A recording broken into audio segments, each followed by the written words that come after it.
সালামু আলাইকুম। চাঁদ মামা মাঠ প্রেজেন্টস রমজানকে কতটা জানি পড়বে আপনাদের স্বাগত জানাচ্ছি। আমি সাজ্জাদুল হাসান। আজকে হচ্ছে আমাদের ষষ্ঠ পর্ব। আমাদের সাথে রয়েছেন মোহাম্মদ জুয়েল চৌধুরী। জুয়েল চৌধুরী হচ্ছে ব্রাহ্মণবাড়িয়া সরকারি কলেজের শিক্ষার্থী। সালামু আলাইকুম। ওয়ালাইকুম আসসালাম। জুয়েল ভাই, আপনাদের কাছে আমি 5টা কোয়েশ্চেন করব। আমরা এর মাধ্যমে জাস্টিফাই করব রমজানকে আমরা কতটুকু জানি, আপনি কতটুকু জানেন, দর্শক কতটুকু জানে, মধ্যে আমরা জাস্টিফাই করার চেষ্টা করব। ঠিক আছে, আমরা চলে যাই সরাসরি প্রশ্নোত্তর পর্বে। ঠিক আছে, আমাদের প্রথম প্রশ্ন হচ্ছে, প্রথম যে তিনজন ব্যক্তি জাহান্নামে প্রবেশ করবে, প্রথম 3 ব্যক্তি জাহান্নামে প্রবেশ করবে, এর মধ্যে যে কোনো একটা শ্রেণী আপনি বলতে পারবেন কিনা?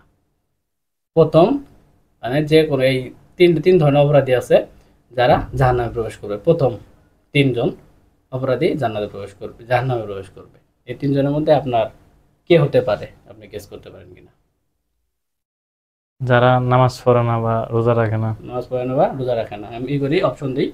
এটা হচ্ছে 1 নামাজ পড়ে না, 2 রোজা রাখে না, 3 হচ্ছে জাকাত প্রদান করে না। 3টা জাকাত প্রদান করে না। আপনি এই যে কোনো একটা উত্তর নিব আমরা। নামাজ পড়ে না, রোজা রাখে না, আর হচ্ছে ওই জাকাত প্রদান করে না। প্রশ্ন হচ্ছে, প্রথম যে 3 ব্যক্তি জাহান্নামে প্রবেশ করবে তার মধ্যে একটা যে অপরাধ, এটা কি? নামাজ পড়ে না, রোজা রাখে না, এই জাকাত প্রদান করে না, কোনটা? তো নামাজ পড়ে না। কোনটা নিব আমরা? নামাজ পড়ে না, নামাজ পড়ে না। এটা শিওর নিব, কনফার্ম? কনফার্ম। আচ্ছা, আমাদের প্রতিযোগী উত্তর হচ্ছে নামাজ পড়ে না। আমাদের ঠিক উত্তরটা সঠিক হলো না। সঠিক যে উত্তর এটা হচ্ছে যে জাকাত প্রদান থেকে বিরত থাকে, সম্পদশালী সম্পদ আছে কিন্তু জাকাত প্রদান করে না, সে কি হবে? জাহান্নামে প্রথম যে 3 শ্রেণীর লোক প্রবেশ করবে তার প্রথমে মধ্যে প্রবেশ করবে। একটা হচ্ছে কি, যে জাকাত প্রদান করে না, আর 2টা আছে যে অন্যায় কাজে লিপ্ত থাকে, আর হচ্ছে ওই শাসক যে ঠিকভাবে শাসন করে না, তারাও এই জাহান্নামে প্রবেশ করবে। আমরা এখানে আমরা শিখলাম কি, জাকাত প্রদান যে করে না সে কি করবে? জাহান্নামে সবার আগে প্রবেশ করবে। আগে প্রবেশ করবে। আমরা চলে যাবো আমাদের সেকেন্ড কোয়েশ্চেন। সেকেন্ড কোয়েশ্চেন হচ্ছে, আল্লাহ তাআলা কখন কোন সম্প্রদায়ের মধ্যে পরস্পর শত্রুতা ও মতবিরোধ সৃষ্টি করে দেন? মানে একটা সম্প্রদায়, আল্লাহ তাআলা তার মধ্যে পরস্পর হলো শত্রুতা এবং মতবিরোধ সৃষ্টি করে দেন, এটা কোন সময়? হ্যাঁ, অপশন লাগবে। এটা হচ্ছে সেই গোষ্ঠী জাকাত প্রদান করে না, আল কোরআন অনুযায়ী শাসন করে না, গোষ্ঠী বিভিন্ন অপরাধে লিপ্ত। যে কোনো একটা হবে। আল্লাহ তাআলা কখন কোন সম্প্রদায়ের মধ্যে পরস্পর শত্রুতা এবং মতবিরোধ সৃষ্টি করে দেন? ঠিক আছে, আমি কি বলছি? আল্লাহর কোরআন অনুযায়ী বিচার শাসন করে না, বা বিভিন্ন অন্যায় অত্যাচারে লিপ্ত থাকে, কোনটা? অপশন দ্বিতীয়টা। দ্বিতীয়টা। পবিত্র কোরআন অনুযায়ী কোরআন অনুযায়ী বিচার করে না। বিচার করে না, উত্তরটা 100% সঠিক। এটা হচ্ছে আল্লাহ তাআলা কোন সম্প্রদায়ের মধ্যে পরস্পর এই শত্রুতা এবং মতবিরোধ সৃষ্টি করে দেন যখন তারা আল কোরআন অনুযায়ী বিচার শাসন পরিচালনা করে না, বা আল কোরআনের যে আইন এটা অনুযায়ী শাসন পরিচালনা করে না, তখন পরস্পরের মধ্যে শত্রুতা এবং আল্লাহ তাআলা মতবিরোধ সৃষ্টি করে দেন। 100% সঠিক উত্তর। আমরা চলে যাব তৃতীয় কোশ্চেনে। তৃতীয় কোশ্চেন হচ্ছে, কোন রাতের ইবাদত 1000 মাস থেকে উত্তম? কোন রাতের ইবাদত 1000 মাস থেকে উত্তম? তো রমজান মাস অবশ্যই। রমজান মাস, আমরা জানি রমজান মাসে ইবাদত সব বেশি পাওয়া যায়, কিন্তু এর মধ্যে নির্দিষ্ট একটা রাত আছে যে রাতের ইবাদত করলে 1000 মাস ইবাদত করা থেকেও 27 রমজান। 27 রমজান বলতে 27 রমজান নির্দিষ্ট আমরা মানে সাধারণত এটা জানি আর কি। এটা হচ্ছে একটা নির্দিষ্ট রাত আছে, আমরা বলি কিসের রাত বলে?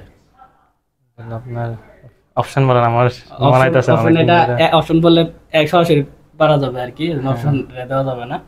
এটা হচ্ছে 27 রমজান নির্দিষ্ট না, যে শেষ রমজানের শেষ দশকের যে কোনো বিজয় রাত্রিতে হওয়ার সম্ভাবনা বেশি। 27 রমজানকে মানে অধিক গুরুত্ব দিয়ে ইবাদত করতে বলা হয়েছে আর কি, উৎসাহ দেওয়া হয়েছে। কিন্তু রাতটা হচ্ছে এটা যখন ওই কোরআন নাজিল হয়েছিল। হ্যাঁ, কোরআন নাজিল হয়েছিল, একদম কাছাকাছি চলে গেছে। এটা হচ্ছে কোরআন নাজিলের যে রাত্রি, এটা হচ্ছে লাইলাতুল কদরের রাত্রি। লাইলাতুল কদর রাত্রিতে ইবাদত করলে কি হয়? 1000 মাস থেকেও উত্তম ইবাদত করার সওয়াব পাওয়া যায়। ঠিক আছে, তা আমরা চলে যাব আমাদের চতুর্থ কোশ্চেন। আমার চতুর্থ কোশ্চেন হচ্ছে, রাসূলুল্লাহ সাল্লাল্লাহু আলাইহি সাল্লাম রমজান মাসের কোন 10 দিন ইতিকাফ করতেন? রাসূলুল্লাহ ইতিকাফ করতেন, এটা কোন 10 দিন? আমরা জানি 1 মাস 29 বা 30 দিন হয় আরবি মাস। রাসূলুল্লাহ সাল্লাল্লাহু আলাইহি ওয়াসাল্লাম মসজিদে ইতিকাফ করতেন। এটা কোন 10 দিন? প্রথম, শুরু, শেষ, কোন 10 দিন রাসূলুল্লাহ সাল্লাল্লাহু আলাইহি ওয়াসাল্লাম মসজিদে ইতিকাফ করতেন? না, আসলে আমার জানা নাই, আপনি যদি একটু বলতেন আমি বিষয়টা। অপশন দিতেছি যে প্রথম 10 দিন, 10 দিন। দ্বিতীয় 10 দিন, তৃতীয় 10 দিন, যে কোনো একটা ইতিকাফ করতে রাসূলুল্লাহ সাল্লাল্লাহু আলাইহি ওয়াসাল্লাম। পরবর্তী প্রশ্ন। পরবর্তী প্রশ্ন। আচ্ছা, আর ভাই এটার উত্তরটা ভাই? আর এর উত্তর হচ্ছে শেষ 10 দিন। শেষ 10 দিন রাসূলুল্লাহ সাল্লাল্লাহু আলাইহি ওয়াসাল্লাম ইতিকাফ করতেন। আমরা চলে যাই আমাদের পরবর্তী কোশ্চেন। কোন কাজ করা 10 বছর ইতিকাফের চেয়ে উত্তম? কোন কাজ করা 10 বছর ইতিকাফের চেয়ে উত্তম? অপশন দিব কি? মানে হ্যাঁ, এই কাজ অবশ্যই। এটা হচ্ছে 10 বছর ইতিকাফের চেয়ে উত্তম। এটা হচ্ছে কোনো মুসলমান ভাইয়ের প্রয়োজন মেটানোর জন্য হাঁটা, নিয়মিত 5 ওয়াক্ত নামাজ পড়া, জাকাত প্রদান করা। 3 নম্বর যেকোনো একটা। কোনো মুসলমান ভাইয়ের প্রয়োজন মেটানোর জন্য হাঁটা, নিয়মিত 5 ওয়াক্ত সালাত আদায় করা, জাকাত প্রদান করা। কোনটা হবে? এই কাজটা করা হচ্ছে 10 বছর ইতিকাফের চেয়ে উত্তম। নিয়মিত নিয়মিত মুসলমান ভাইদের জন্য ওই প্রথম যে বলছেন। প্রথম হচ্ছে মুসলমান ভাইয়ের প্রয়োজন মেটানোর জন্য হাঁটা। এই উত্তর এটা নিব। হ্যাঁ।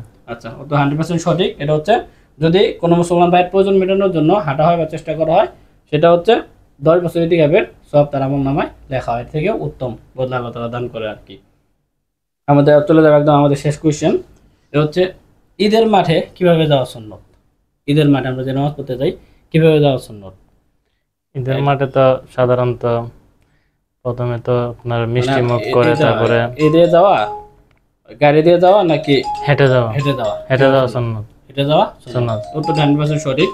এক রাস্তা দিয়ে যাওয়া আবার আরেক রাস্তা দিয়ে আসা সবচেয়ে উত্তম। আর আমরা চলে এসেছি একদম শেষ পর্যায়ে। আমাদের প্রতিযোগী অনেকগুলো প্রশ্নের উত্তর একদম সঠিকভাবে পেরেছে, অনেকগুলো চেষ্টা করেছে। আমরা চেষ্টা করি কতটুকু জানি নিজেকে জাস্টিফাই করার এবং কমেন্ট বক্সে নিজেদের মতামতগুলো জানানোর। পরবর্তী পর্বে আমাদের অন্য অতিথির সাথে দেখা হবে ইনশাআল্লাহ। সে পর্যন্ত সবাই ভালো থাকুন। আসসালামু আলাইকুম।